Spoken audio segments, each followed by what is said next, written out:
دجال، اس پر میں نے لکھا ہے یہ بڑے دغاباز، فریبی اور مکار کے معنی میں اس میں صفت ہے۔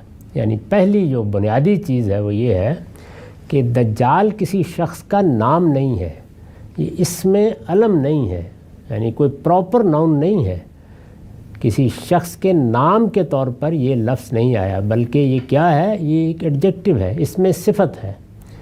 جس طرح سے حور کی بحث میں یہ مسئلہ پیدا ہو گیا کہ جب لفظ حور خود ہماری زبان میں استعمال ہونے لگا تو یہ تاثر بن گیا کہ یہ کوئی الگ مخلوق ہوگی، حالانکہ کہ وہ بھی ایک صفت ہے، ایک ایڈجیکٹو ہے، یعنی عورتوں کے حسن کو، جمال کو، ان کی خوبیوں کو بیان کرنے کے لیے قرآن نے بہت سے الفاظ استعمال کیے ہیں، ان میں ایک لفظ حور بھی ہے۔ یہاں لفظ دجال ہے، تو الدجال یا دجال اس کا عربی زبان میں مطلب ہوتا ہے بڑا دغاباز، یعنی یہ مبالغے کا صیغہ ہے۔ جس طرح ہم اللہ تعالیٰ کو کہتے ہیں غفار، بالکل اسی طرح سے یہ لفظ بنا ہے دجال، یہ بڑے دغاباز، فریبی اور مکار کے معنی میں اس میں صفت ہے۔ پہلی بنیادی بات یہ سمجھ لیجئے کہ یہ کسی شخص کا نام نہیں ہے بلکہ ایک ایڈجیکٹو ہے، ایک اس میں صفت ہے۔ اس باب کی روایتوں میں اس کا ذکر مختلف ناموں سے ہوا ہے، یعنی اس میں کبھی کوئی چیز ساتھ آ جاتی ہے موصوف کے طور پر، کبھی کوئی چیز، لیکن الدجال باقی رہتا ہے۔ اس کا ذکر مختلف ناموں سے ہوا ہے، جن میں سے ایک، یعنی ایک جگہ یہ پوری ترکیب استعمال ہوئی ہے اور وہ پھر مختلف روایتوں میں آ گئی ہے۔ وہ کیا ہے؟ جن میں سے ایک المسیح الدجال بھی ہے، گویا پورا نام کیا ہے؟ المسیح الدجال۔ روایتوں میں یہ اسی طرح آیا ہے۔ اس روایت میں جو زیر مطالعہ ہے، یہ دیکھیے یہاں پر بھی الدجال ہی کا لفظ ہے، بہت سی روایتوں میں اسی طرح آتا ہے، لیکن پھر نبی صلی اللہ علیہ وسلم کی نسبت سے جو چیزیں بیان کی گئی ہیں ان میں یہ پوری بات بھی واضح ہو گئی ہے کہ وہ المسیح الدجال ہوگا۔ یہ اسی طرح کی ترکیب ہے جیسے کسی شخص کو النبی الکاذب کہا جائے، یعنی کسی شخص کو آپ کہیں کہ فلاں شخص کیا ہے؟ النبی الکاذب، تو کیا مطلب ہوگا؟ یعنی کاذب کا مطلب ہے جھوٹا، تو النبی الکاذب جھوٹا نبی۔ اسی طریقے سے یہ ہے المسیح الدجال، تو دجال کے کیا معنی ہیں؟ فریبی، دغاباز، تو کیا مطلب ہوا؟ دغاباز اور فریبی مسیح، یعنی یہ ہے پوری ترکیب کا مطلب، المسیح الدجال، دغاباز، فریبی مسیح۔ لفظ النبی جس طرح اصطلاح بن چکا ہے، یعنی اب جب ہم لفظ نبی بولتے ہیں، کہتے ہیں کہ جھوٹا نبی، تو جھوٹا نبی میں جھوٹے کے لفظ سے میں بھی آپ بھی سب واقف ہیں کہ اس کا مطلب کیا ہے، نبی سے بھی واقف ہیں کہ وہ ایک اصطلاح ہے۔ یعنی یہاں اب نبی کے لغوی معنی کی ضرورت نہیں ہوتی دیکھنے کی، نبی ایک اصطلاح ہے اللہ تعالیٰ کی طرف سے جن لوگوں کو بھیجا جاتا ہے کہ وہ جا کر قیامت کی خبر دیں، قیامت کی منادی کریں، ان کو نبی کہا جاتا ہے۔ تو ایک اصطلاح جب اس طریقے سے زبان کا حصہ بن جاتی ہے تو پھر اس کے لغوی معنی کی طرف نہیں جاتے، یعنی النبی الکاذب کا مطلب یہ نہیں ہوگا عربی زبان میں یا اردو میں بھی بولیں کہ کوئی شخص یہ کہے کہ جھوٹا خبر دینے والا، اور مراد ہے اس وقت جو آدمی ٹیلی ویژن پر خبریں پڑھ رہا ہے، یہ نہیں ہو سکتا۔ ایک اصطلاح ہے، نبی کاذب کا مطلب ہوگا جھوٹا نبی۔ اسی طرح سے المسیح الدجال کا مطلب ہے جھوٹا یا فریب دینے والا مسیح۔ تو نبی کا لفظ جس طرح اصطلاح ہے، لفظ المسیح کا معاملہ بھی یہی ہے، یعنی جیسے نبی ایک اصطلاح ہے، وہ اب لغوی مفہوم سے اوپر اٹھ کر ایک اور چیز بن چکا ہے، یہی معاملہ لفظ مسیح کا ہے۔ اسے کسی طرح بھی اس کے لغوی مفہوم میں نہیں لیا جا سکتا، یعنی جیسے نبی کاذب کے الفاظ بولے جائیں تو کوئی آدمی اس کا اگر وہ ترجمہ کرے جو میں نے آپ کو بتایا ہے تو وہ ایک غلط بات کرے گا، جہالت کی بات کرے گا۔ اسی طرح لفظ مسیح کا بھی ایک لغوی مطلب ہے، لیکن یہ اس معنی میں اب نہیں لیا جا سکتا، یہ اصطلاح بن چکا ہے۔ پھر یہ بات بھی ملحوظ رہے کہ وہی بات کہنا مقصود ہوتی تو جو علماء نے بالعموم اس سے سمجھی ہے، تو اس کے لیے موضوع ترکیب الدجال الممسوح کی تھی۔ یعنی اگر وہی بات کہنی ہوتی تو پہلی چیز تو یہ ہے کہ المسیح کا لفظی استعمال نہ کیا جاتا، کیونکہ وہ اصطلاح بن چکا ہے۔ المسیح کے لغوی مفہوم میں جو لفظ عربی میں بولیں گے وہ کیا ہے؟ الممسوح۔ تو الممسوح کا مطلب ہمارے ہاں یہ لے لیا گیا کہ وہ جس کی آنکھ پر ہاتھ پھیر کر اسے ایک آنکھ سے محروم کر دیا گیا ہے۔ اسی طرح اور بہت سے معنی لوگوں نے بیان کیے، اور پھر گویا یہ بتا دیا کہ دجال گویا ایک شخص ہے، اور یہ وہ شخص ہوگا جس کی یہ صفت ہے کہ اس کی ایک آنکھ نہیں ہوگی۔ یہ معنی کیے، یہ بالکل غلط بات ہے۔ یہ عربی زبان بلکہ دنیا کی کسی زبان کے اصول پر بھی صحیح نہیں ہے۔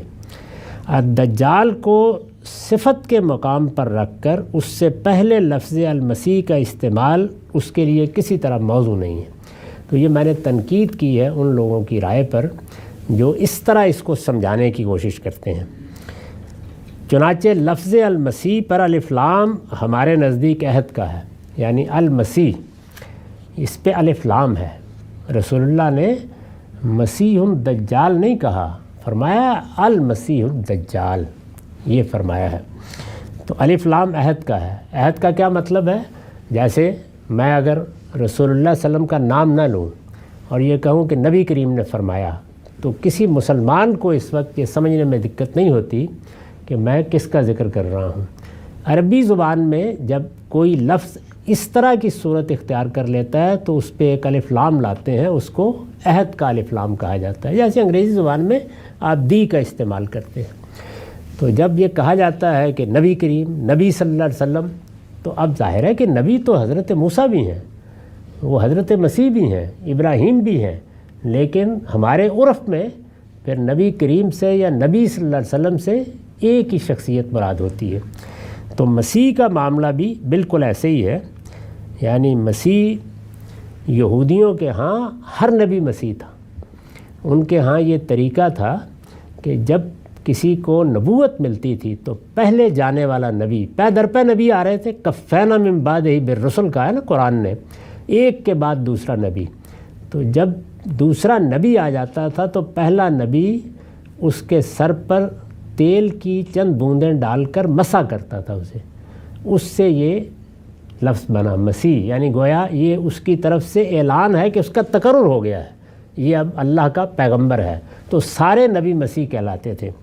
اس میں یہ پیشین گوئی کی گئی کہ ایک وہ آئے گا جو پیدائش سے خدا کا مسیح ہوگا، یعنی اس کو کسی کے تعارف کی ضرورت نہیں ہوگی، وہ اپنا تعارف آپ ہوگا۔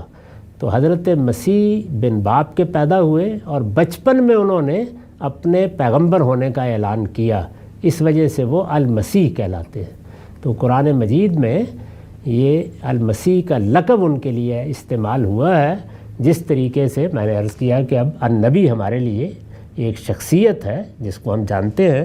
تو المسیح کا مطلب ہے حضرت مسیح علیہ السلام، یعنی انہی کا ذکر ہوگا جب بھی ہوگا۔ تو مطلب کیا ہوا؟ المسیح الدجال یعنی وہ مسیح جو فریبی دغا باز ہوگا اور یہ دعویٰ کرے گا کہ میں مسیح ہوں اور اس میں جھوٹ بول رہا ہوگا۔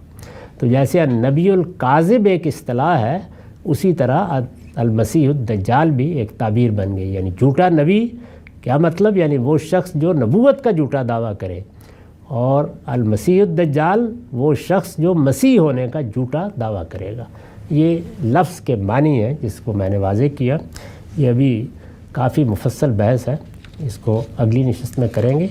وآخر دعوانا الحمدللہ۔ دجال کی نشانی کے بارے میں میں اپنا نقطہ نظر واضح کر رہا تھا، اس میں اتنی بات میں نے بتا دی تھی کہ لفظ دجال تنہا نہیں آیا، روایتوں میں المسیح الدجال کے الفاظ آئے ہیں، اور المسیح الدجال کا جو مطلب لوگوں نے عام طور پر سمجھا ہے وہ صحیح نہیں ہے۔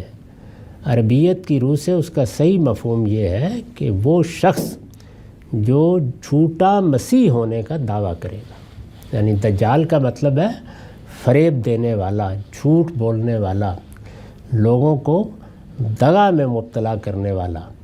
یہ دجال کہتے ہیں، دجل و فریب اردو زبان میں بھی بولتے ہیں، یہ وہی لفظ ہے۔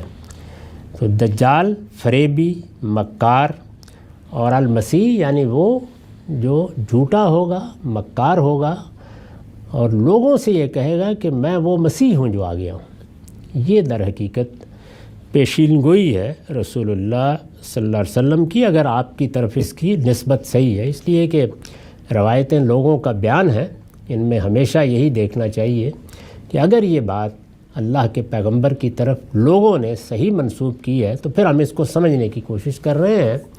اس کا پورا امکان ہوتا ہے کہ بات ہی صحیح منسوب نہ کی گئی ہو۔ تو ہم یہاں پہنچ گئے تھے کہ چنانچہ لفظ المسیح پر الف لام ہمارے نزدیک عہد کا ہے، اور اس سے مراد وہ مسیح ہے جس کی بعثت کے یہود صدیوں سے منتظر تھے۔ یعنی یہ کیوں ممکن ہو جائے گا کہ کوئی شخص یہ دعویٰ کرے کہ میں مسیح ہوں؟ ظاہر ہے کہ جب بھی کوئی اس طرح کی بات ہوتی ہے تو اس کے پس منظر میں کچھ حقائق ہوتے ہیں، ورنہ کون سنے گا کسی کا دعویٰ؟ اگر اللہ تعالیٰ نے پہلے دن سے پیغمبر بھیجے ہی نہ ہوتے تو پہلی دفعہ کوئی آدمی آ کے کہتا کہ میں پیغمبر ہوں تو کون اس کی بات سنتا؟ ایک پس منظر ہوتا ہے جس میں کوئی بات کہنے کی گنجائش پیدا ہوتی ہے، وہ پس منظر سمجھ لینا چاہیے۔ لفظ مسیح کے بارے میں جو کچھ میں نے عرض کیا اس کا خلاصہ کر دیتا ہوں۔ یعنی کیا چیز تھی؟ بنی اسرائیل کے ہاں یہ روایت تھی کہ جب کوئی نیا پیغمبر آتا تو جانے والا پیغمبر، ان کے ہاں چونکہ یہ معاملہ پے در پے تھا، یعنی ایک پیغمبر دنیا سے اسی وقت رخصت ہوگا جب کہ دوسرا آ جائے گا، تو آنے والے پیغمبر کا مسح کر کے، یعنی سر پر کچھ تیل کے قطرے ڈال کے مسح کر کے گویا اس بات کا اعلان کیا جاتا تھا کہ اب میرے بعد یہ جانشین ہے۔ یہ طریقہ تھا ان کے ہاں، اس سے یہ لفظ مسیح بنا۔ مسیح وہی مسح ہے جیسے ہم بھی بولتے ہیں، تو مسیح بنا، یعنی یہ گویا فعیل بمعنی مفعول ہے، وہ جس کو مسح کیا گیا، اس سے یہ مسیح کی اصطلاح بن گئی۔ سیدنا مسیح علیہ السلام، عیسیٰ علیہ السلام یعنی ابن مریم، وہ اللہ کی طرف سے یہ مسیح ہو کر آئے، یعنی ان کے لیے دنیا میں کسی اعلان کی ضرورت نہیں پڑی، وہ اعلان اللہ کی طرف سے کیا گیا۔ بچپن میں انہوں نے کیا، گہوارے میں کیا، وہ ایک غیر معمولی معاملہ ہوا، اس لیے کہ بنی اسرائیل کے خاتمے کا وقت آ گیا تھا۔ اللہ کی ایک منتخب قوم اب دنیا سے ہمیشہ کے لیے اپنی منصبی حیثیت کے لحاظ سے ختم کی جا رہی تھی، تو اللہ تعالیٰ نے اس طرح سے مسیح بھیجا۔ ان کو اس لیے المسیح کہا جاتا ہے، یعنی وہ صرف مسیح نہیں ہے، مسیح تو سب کے سب تھے، وہ المسیح ہیں۔ یہ گویا دی کے ساتھ ان کو متعارف کرایا گیا۔ اسی وجہ سے ہم عام بولتے ہیں مسیح علیہ السلام، مسیح علیہ السلام، ہر آدمی جانتا ہے کہ اس سے مراد کیا ہوتی ہے؟ سیدنا عیسیٰ علیہ السلام۔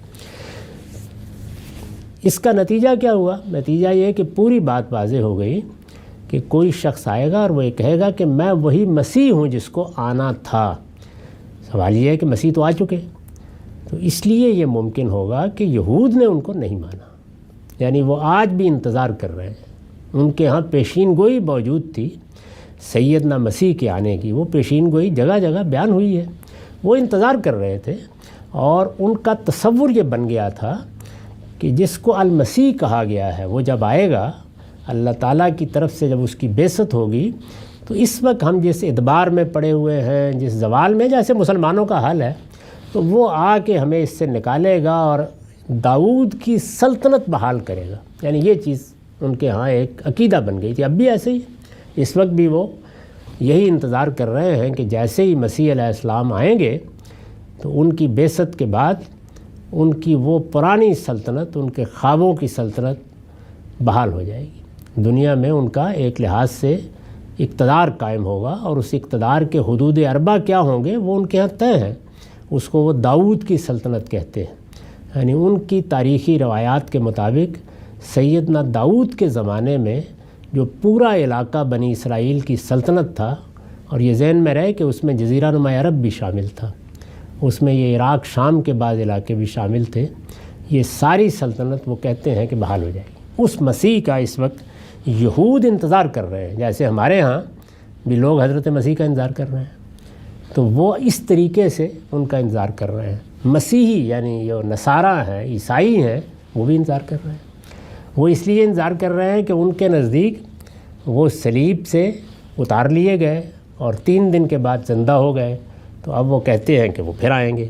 تو اس طرح تینوں کے تینوں گروہ انتظار کر رہے ہیں۔ ہمارے ہاں روایتوں کی بنیاد پر انتظار ہو رہا ہے، وہ دوبارہ آئیں گے اور دمشق کے مسجد کے منار پر ایک دن اچانک نمودار ہو جائیں گے، فرشتوں کے جلوں میں اتریں گے اور ان کو یہ پیشکش کی جائے گی کہ نماز پڑھائیے، لیکن وہ کہیں گے کہ نہیں، تمہارا امام ہی نماز پڑھائے۔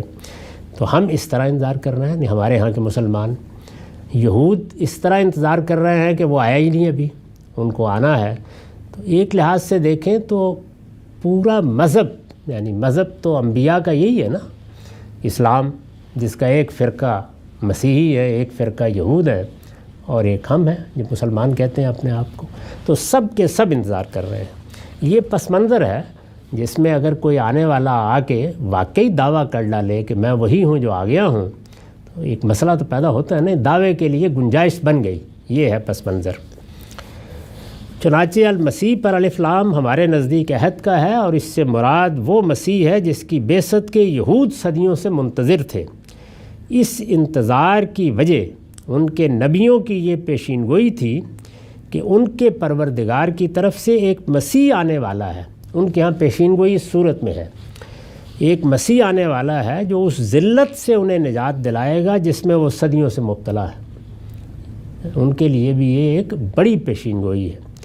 عیسیٰ علیہ السلام کی بعثت اسی پیشین گوئی کے مطابق ہوئی، یعنی پیشین گوئی درست تھی۔ حضرت مسیح آ گئے، جب حضرت مسیح آئے اور اس کے حقیقی مصداق کی حیثیت سے ہوئی، مگر وہ اس وقت انہیں ماننے کے لیے تیار نہیں ہوئے، اس وقت انہوں نے انکار کر دیا۔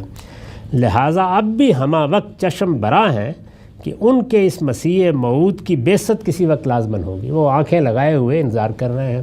یہ اطمینان رکھیے کہ انتظار کرنا ایک بالکل الگ ہوتی ہے، آنے کے بعد کوئی نہیں مانتا۔ تو انتظار سب کر رہے ہیں، مسلمان بھی کر رہے ہیں، یہود بھی کر رہے ہیں، مسیحی بھی کر رہے ہیں۔ اس پس منظر میں یہ شخص آ کے دعویٰ کرے گا۔ اس پر ہمارے عہد کے ایک بڑے عالم مولانا سید اللہ صاحب مودودی نے اپنی تفسیر تفہیم القرآن میں ایک بہت عمدہ نوٹ لکھا ہے۔ میں آپ کو وہ آئندہ نشست میں سناؤں گا اور یہ بتاؤں گا کہ انہوں نے کس خوبی کے ساتھ اس کا اطلاق کر کے بتایا ہے کہ صورتحال فی الواقع کیا بن رہی ہے، تاریخی طور پر بھی اور اس وقت دنیا جس جگہ کھڑی ہے اس کے لحاظ سے بھی۔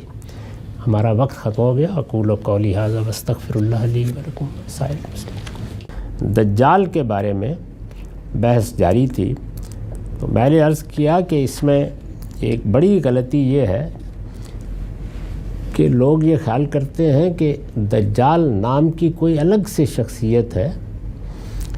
اصلاً یہ بیان کیا گیا ہے کہ وہ المسیح الدجال ہوگا، یعنی یہود میں سے اٹھے گا اور یہ دعویٰ کرے گا کہ میں وہی مسیح ہوں جس کا تم انتظار کر رہے تھے۔ اسی کو مسیح موعود کہا جاتا ہے، وہ مسیح جس کا وعدہ کیا گیا تھا۔ میں نے پس منظر کے لحاظ سے بتایا تھا کہ اس طرح کے کسی شخص کا اٹھنا یہ کوئی بعید از قیاس چیز نہیں ہے۔ جب قوموں میں پہلے سے ایک روایت موجود ہو تو جس طرح اگر وہ کوئی پیشین گوئی ہے اس کے تحت کوئی پیغمبر آ سکتا ہے، جیسے کہ آتے رہے، اسی طریقے سے جھوٹے دعوے کرنے والے بھی اسی پس منظر میں اٹھ کھڑے ہوتے ہیں۔ اس وقت کی صورتحال کیا ہے دنیا میں؟ اگر مذہبی لوگوں کو دیکھیے تو مسیحی بھی سیدنا مسیح کے دوبارہ آنے کا انتظار کر رہے ہیں۔ مسلمانوں کے ہاں بھی یہ روایت عام ہے کہ وہ آئیں گے اور قیامت کے قریب آ کے دجال سے جنگ کریں گے۔ یہود کا مسئلہ یہ ہے کہ انہوں نے جب وہ آئے تھے اس وقت ان کو نہیں مانا تھا، وہ ابھی تک ان کا انتظار کر رہے ہیں۔ یعنی ان کے ہاں تو پیشین گوئی موجود تھی کہ ایک مسیح آئے گا۔ میں یہ عرض کر چکا کہ مسیح کا لفظ کیسے پیدا ہوا، اور سیدنا مسیح علیہ السلام کو یعنی عیسیٰ علیہ السلام کو المسیح کیوں کہا جاتا ہے؟ یعنی وہ اللہ کی طرف سے پیغمبری کے منصب پر فائز کیے گئے اور اعلان بھی اللہ ہی کی طرف سے ہوا۔ اس سے پہلے جانے والا پیغمبر آنے والے کو مسح کر کے اس کی پیغمبری کا اعلان کرتا تھا۔ یہ بنی اسرائیل کی روایت تھی۔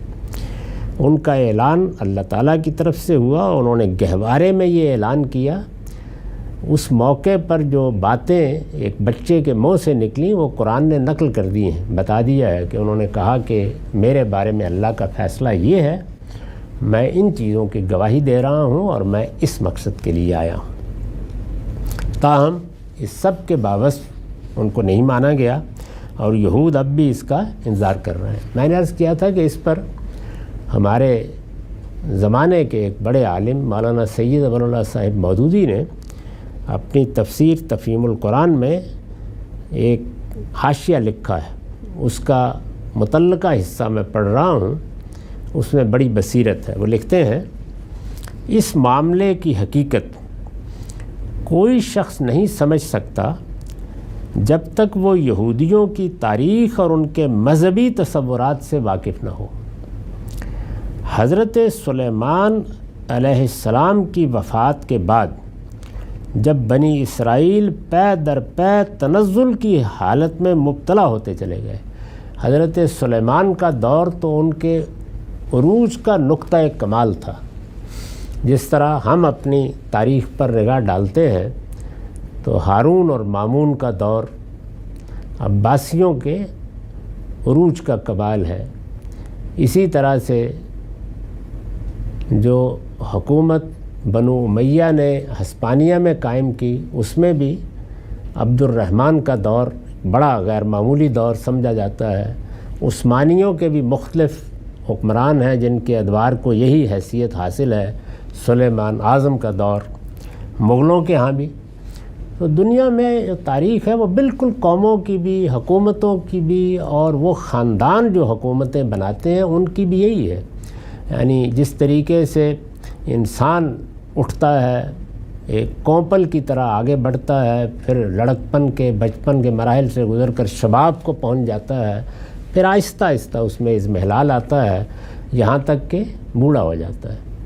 اسی طریقے سے قوموں پر بھی یہ سارے مراحل گزرتے ہیں اور وہ بھی اسی طرح اضمحلال میں مبتلا ہو کے ختم ہو جاتی ہیں۔ تو سلیمان علیہ السلام کا زمانہ بنی اسرائیل کے لیے، داؤد و سلیمان کا زمانہ آخری درجے کے عروج کا زمانہ تھا، جیسے مغلیہ سلطنت کو ہم اکبر، جہانگیر اور شاہ جہان کے زمانے میں دیکھتے ہیں۔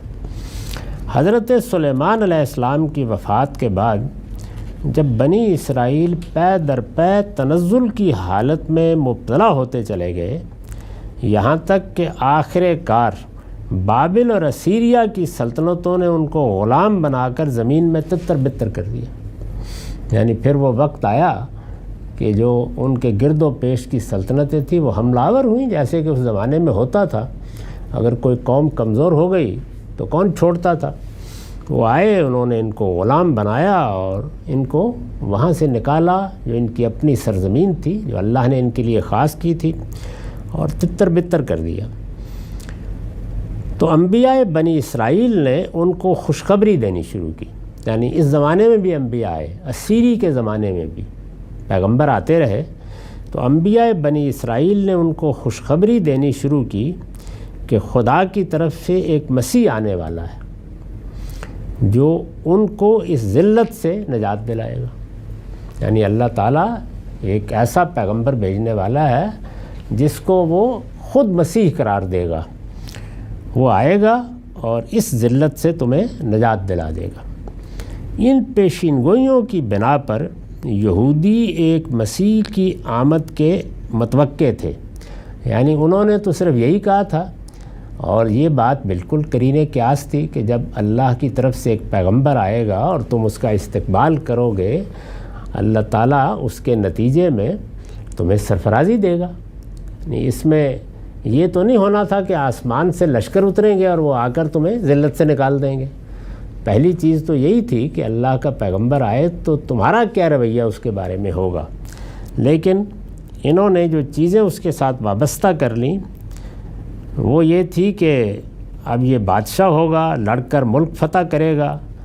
چنانچہ وہ لکھتے ہیں کہ ان پیشین گوئیوں کی بنا پر یہودی ایک مسیح کی آمد کے متوقع تھے جو بادشاہ ہو، لڑ کر ملک فتح کرے، بنی اسرائیل کو ملک ملک سے لا کر فلسطین میں جمع کر دے اور ان کی ایک زبردست سلطنت قائم کر دے۔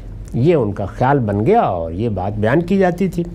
ہمارے ہاں بھی لوگ یہی کہتے ہیں کہ بس وہ آئیں گے، اس کے بعد دودھ کی اور شہد کی نہریں بہہ نکلیں گی، مسلمانوں کی حکومت قائم ہو جائے گی۔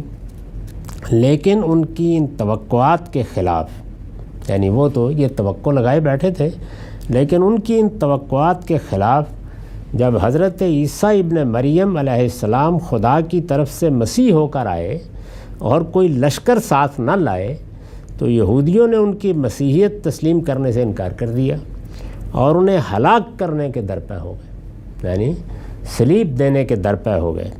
اس وقت سے آج تک، یعنی اس زمانے سے لے کر جب انہوں نے صلیب دینے کی کوشش کی، اس وقت سے آج تک دنیا بھر کے یہودی اس مسیح موعود، پرومسڈ مسیح کا انکار کر رہے ہیں، کہ منتظر ہیں، جن کے آنے کی خوشخبریاں ان کو دی گئی تھیں۔ وہ انتظار کر رہے ہیں کہ وہ مسیح اب آئے گا جس کا ہم نے خواب دیکھا تھا، جو آیا تھا وہ تو وہ مسیح تھا ہی نہیں۔ ان کا لٹریچر اس آنے والے دور کے سہانے خوابوں سے بھرا پڑا ہے۔ اگر آپ یہودیوں کا لٹریچر پڑھیں، تلمود اور ربیوں کے ادبیات میں اس کا جو نقشہ کھینچا گیا ہے، اس کی خیالی لذت کے سہارے صدیوں سے یہودی جی رہے ہیں اور یہ امید لیے بیٹھے ہیں کہ یہ مسیح موعود ایک زبردست جنگی اور سیاسی لیڈر ہوگا جو دریائے نیل سے دریائے فرات تک کا علاقہ، جسے یہودی اپنی میراث کا ملک سمجھتے ہیں، انہیں واپس دلائے گا اور دنیا کے گوشے گوشے سے یہودیوں کو لا کر اس ملک میں پھر سے جمع کر دے گا۔ یہ ان کی امید ہے، اس کے وہ منتظر ہیں۔ نبی صلی اللہ علیہ وسلم نے یہ اسی کے بارے میں فرمایا ہے کہ کوئی دجال، یعنی فریب کار، دجال کا مطلب ہے کوئی مکار، دغاباز، یہود کے اندر سے ان کا مسیح موعود بن کر اٹھے گا اور لوگوں کے لیے ایک عظیم فتنہ برپا کر دے گا۔ ان کے اندر پیدا ہوگا اور یہ کہے گا کہ میں وہی مسیح ہوں، آ گیا ہوں، اور یہ ظاہر ہے اسی صورت میں ہوگا جب کہ وہ کوئی بڑا فاتح بن کے اٹھے۔ تو یہ ایک تصویر ہے جس کو سامنے رکھ کر اس دجال کی پیشین گوئی کو سمجھا جا سکتا ہے کہ جو اس کی تفصیلات ہمارے سامنے آتی ہیں، ان کی روشنی میں یہود میں یہ شخص اٹھے گا اور یہ ان کا مسیح ہونے کا دعویٰ کرے گا، اور اس کے ذریعے سے چونکہ بڑی بڑی فتوحات بھی ہوں گی اور خاص طور پر اس علاقے میں ہوں گی، یہ جو اصفہان سے لے کر آگے عراق، شام، مشرق وسطیٰ کا علاقہ ہے، یہاں تک کہ یہ مدینے کے دروازوں پر جا پہنچے گا۔ اور جب وہ اس کے ساتھ یہ کہے گا کہ میں وہی مسیح ہوں اور فتوحات اس کے جلوں میں ہوں گی، تو بڑا امکان ہے کہ یہود میں بھی اس کو قبول کیا جائے اور بہت سے دوسرے لوگ بھی اس کے فریب میں مبتلا ہو جائیں۔